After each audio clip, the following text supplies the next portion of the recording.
Magandang umaga sa ating lahat mga ka-farmers, mga ka-viewers. So ngayon, nandito pa tayo dun sa ating farm 1. So kahapon umuwi lang kami doon saglit sa farm to. At saka mamaya mga ka-farmers, mga 8:30, babalik tayo sa ating farm to dahil nagpa-harvest tayo ngayon. And then, ang harvest natin ngayon na ampalaya mga ka-farmers sa ating farm to ay pang 7 na harvest, no? So ito ang kalagayan ngayon sa ating farm 1. So natili pa ding nakatayo ang ating mga bagong pinipitasang sitaw, pipino, marami na. And then ang ating talong dyan na 13 man kapit na. So ngayon mga ka-farmers, ipapasilip ko po sa inyo ang ating mag-11 na sa susunod na araw mga ka-farmers, mag 11 months na talong, kung saan daming damo. And then pinapatabasan na natin ngayon, pinapampisahan na kasi nag 85 na po ang kilo. So yun, nagmura mga ka-farmers, tapos kulang sa tao, parang napabayaan. So walang spray, walang fertilizer. So yun po no ang nangyayari. So yun, parang mga nasa 2 buwan siguro. So ngayon mga ka-farmers, ito ang ating yun siya pinakagilid na sa kahuyan, talong, then pipino at saka sitaw. And then sa boundary may nakatanim na mga ampalaya kung saan yan nag-umpisa ng may bunga. So yun po mga ka-farmers. So dito marami tayong tanim kasi ang tanim natin din may talong, may sitaw, pipino at ampalaya. Okay, yun po ang ating farm 1. So walang basis na po itong napipitasan. And then sa bukas ang pang siyam. And then sa kabila pang 7 ngayon mga ka-farmers.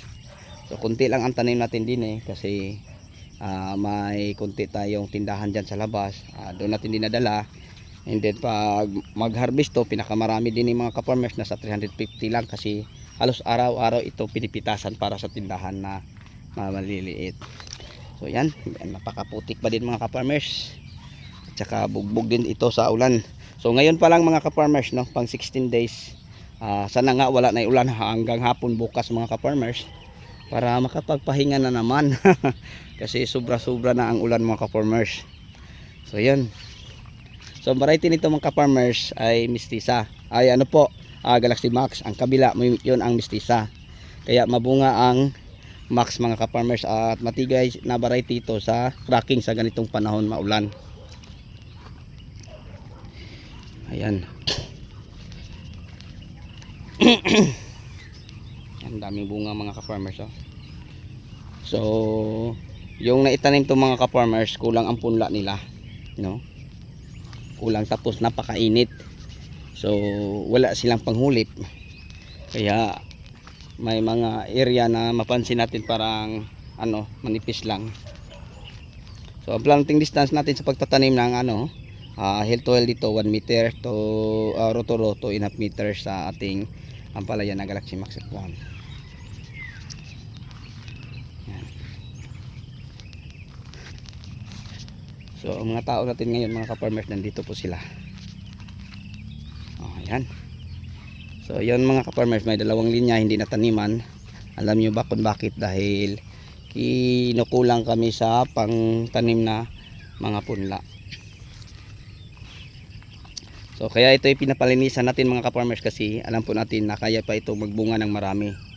Dahil sa presyo ngayon ng talong ay 85 per kilo o 850 per bundle sa farm gate mga ka-farmers.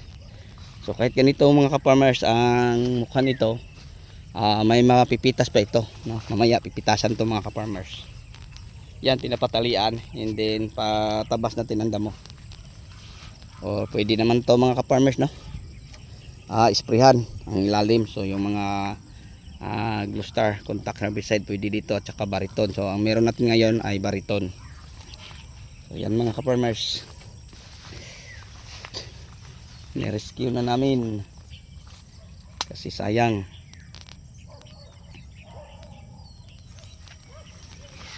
So marami tong bunga mga ka-farmers kahit daming damo.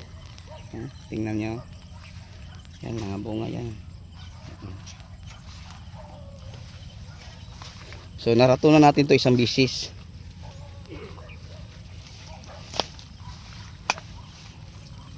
Ang daming saluyot. Dagan may dagko diri oh.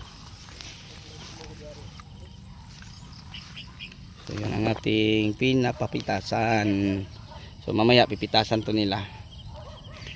So yun lang po siguro no ang mai-share ko sa inyo, na ang presyo sa ating talong ngayon ay 85 po per kilo. So yung mga ganito good na to mga ka-farmers oh. So yung mga buyer ngayon mga ka-farmers hindi na maarti, dahil agawan na sa supply ng mga gulay dahil po sa hanging nga bagat na nagdadala ng araw-araw na pag-ulan sa part ng Luzon mga ka-farmers. Kaya yung ang mga pananim dito ay nasisira. Ang iba nalubog sa tubig baha, yung mga pag-apaw sa ilog or yung sobrang pantay ang mga area. Ang sa atin pantay naman pero nakaangat to ng mataas, kaya parang safety sila. Yan, daming bunga. So yan, ipagpatuloy natin din na ang pag-spray uli at saka ang dilig ng fertilizer, kasi may mga bulak pa to mga ka-farmers oh. Sayang naman kung hindi natin maprotektahan. Yan. So yan, maganda na kasi natatalian na sila mga ka-farmers. Nagmukhang talong na, hindi na nagmukhang gubat.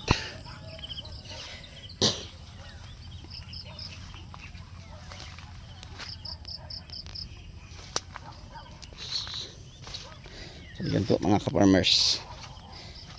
Ang dami bunga mga ka-farmers, magkatabi lang mga bunga oh. So abangan nyo mga hapon, may update tayo sa ating farm to, sa tanim natin na talong, ampalaya, kasi harvest kami ngayon, pag pito harvest doon. At saka kamatis, nakapag-update tayo kahapon mga ka-farmers kasi pumunta tayo doon. At nirescue natin yung isang sasakyan natin na L3 kasi na ano ang bearing. Kaya tayo napapunta doon. So ngayon balik kami doon mga ka-farmers.